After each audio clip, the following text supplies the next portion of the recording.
قرآن کی یہ پابندی کر کے آئے ہیں نہیں. ایک خطیب کی سب سے اہم ذمہ داری یہ ہے کہ جو کہے پہلے اس پر خود عمل کرے، ورنہ اس کی بات شاید کہ عوام پر اثر نہ کرے.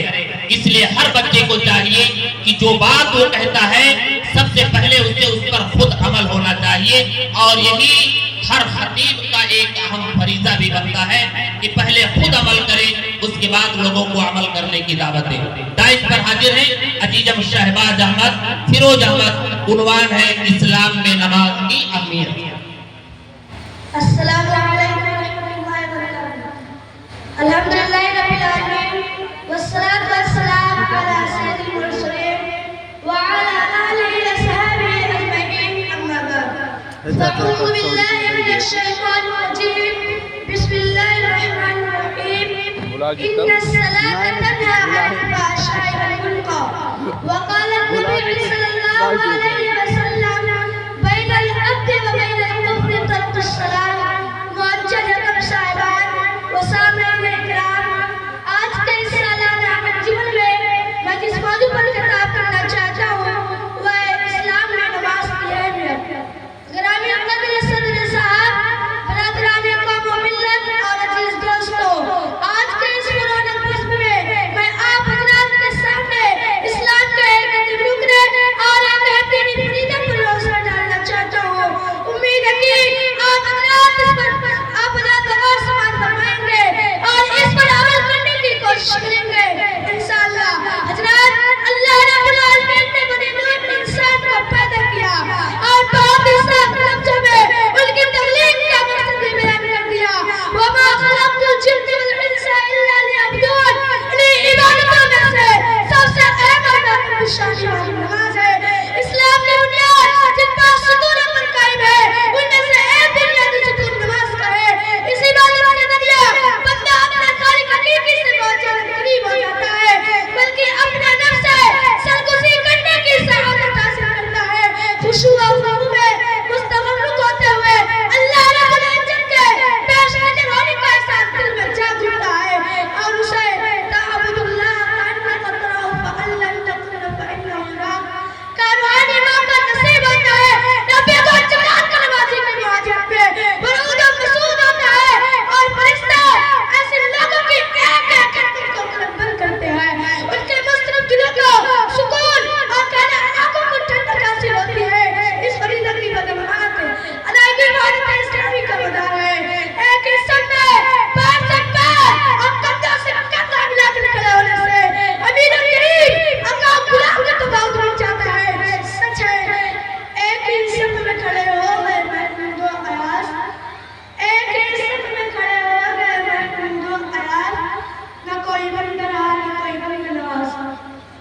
نیز ہر طرح کی آیات سے پاک ہو جاتا ہے اور ان الصلاۃ تنہی عن الفحشاء والمنکر کی تصویر ہے. صاف طور پر نمایاں ہو جاتی ہے. یہی وجہ ہے کہ نبی کریم صلی اللہ علیہ وسلم نے سب سے زیادہ اس فریضے کی ادائیگی کا اہتمام کیا. ابھی نماز واجب نہیں ہوتی لیکن آپ اکثر حالتوں میں نماز سے مشغول رہتے. اسلام کے ایام میں ہر وقت دشمن کا خوف ہوتا لیکن پھر بھی آپ نماز چھپ چھپا کر ادا کرنے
آ گیا عین لڑائی میں اگر وقت نماز، آ گیا عین لڑائی میں اگر وقت نماز، قبلہ روح ہو گئے جنہیں کو سلطان میں جانا۔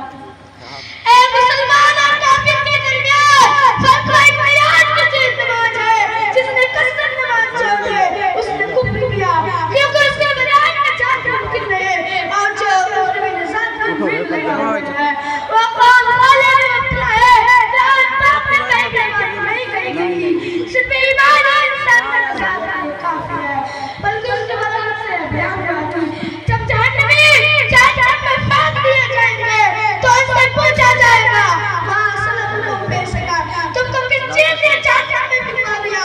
ان کا جو جواب ہوگا اللہ تعالیٰ قرآن میں اس کو نقل کیا ہے، دل پر ہاتھ رکھ کے سنو، کہیں گے لم نکن من المصلین، ہم جہنم میں اس لیے چلے آئے کہ ہم دنیا میں نمازی نہیں تھے، اقامت الصلاۃ کے پابند نہیں تھے۔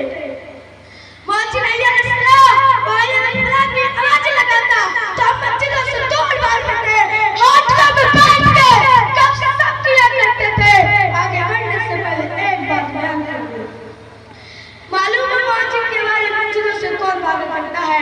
آپ صلی اللہ علیہ وسلم کا ارشاد گرامی ہے کہ جب شیطان کے کانوں میں مؤذن کی آواز ٹکراتی ہے تو اس پر یہ کلمات دل شکیل ہوتے ہیں کہ وہ خارج کرتے ہوئے لیکن دور نکل جانا چاہتا ہے جہاں اس کے کانوں میں مؤذن کی آواز نہ پڑے۔ معلوم ہوا مؤذن کی آواز اور مسجدوں سے بھاگنا کوئی نہیں بلکہ شیطان کا کام ہے، کیونکہ اس دن سب سے پہلے جس چیز کا سوال ہوگا وہ یہی نماز ہوگی۔ حدیث میں آتا ہے کہ جب بندہ مومن کو قبر میں دفنایا جاتا ہے تو فرشتے آتے ہیں اسے بیدار کرتے ہیں، بیدار ہوتے ہی اس کے سامنے اس طرح کا وقت پیش کیا جاتا ہے گویا عصر کا وقت ختم ہو رہا ہے۔ یہ نمازی بندہ جس نے زندگی بھر مسجدوں میں حاضری دی، ہمیشہ نماز کی پابندی کی، بیدار ہو کر کہے گا چھوڑو چھوڑو پہلے مجھے نماز پڑھ لینے دو، میری نماز باقی ہے، وقت نکلتا جا رہا ہے، تمہیں جو کچھ کہنا ہے نماز کے بعد کہنا۔ اس کے الفاظ سن کر فرشتوں سے اس طرح لٹا کر چلے جاتے ہیں جیسے نئی نئی علی دلہن کو اس کے رشتہ دار لٹا کر چلے جاتے ہیں۔ یہ کون کہے گا جس نے نماز پڑھی ہوگی؟ یہ نماز پر اہمیت اس کو دل ہوگی، جسے عماد الدین کہا گیا ہے، اور جس کے قرآن پر دین کا قرآن ہے، اور جس کے لیے نظام سے روز مدینہ ہے۔